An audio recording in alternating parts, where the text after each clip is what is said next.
बोलते हो सूर्य पुत्र, चिंगारी से जल गया।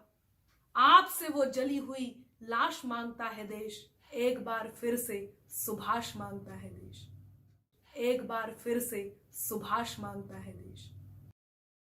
मांगा नहीं मोतियों का ताज भी सुभाष ने, चाहा नहीं दिल्ली वाला राज भी सुभाष ने।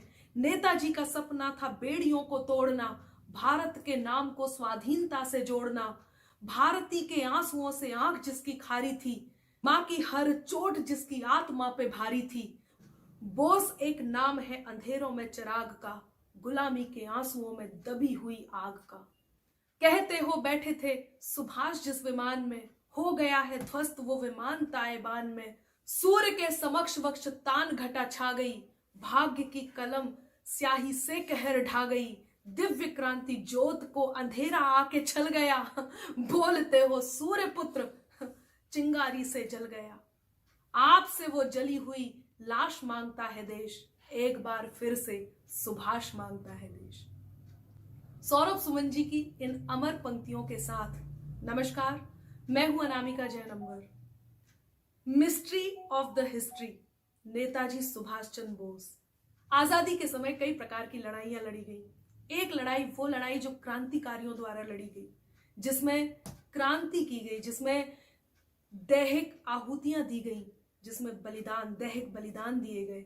और एक लड़ाई वो वैचारिक लड़ाई जिसमें राजनीति का समावेश था। किसी भी युद्ध को जीतने के लिए सेना की आवश्यकता होती है। ये लड़ाइयां क्रांति हो सकती थी, जन क्रांति को जन्म दे सकती थी, जन आक्रोश हो सकती थी। ये लड़ाइयां आंदोलन हो सकती थी, बड़े आंदोलन, इसमें बड़े दल हो सकते थे, लेकिन इसमें सेना कहाँ थी।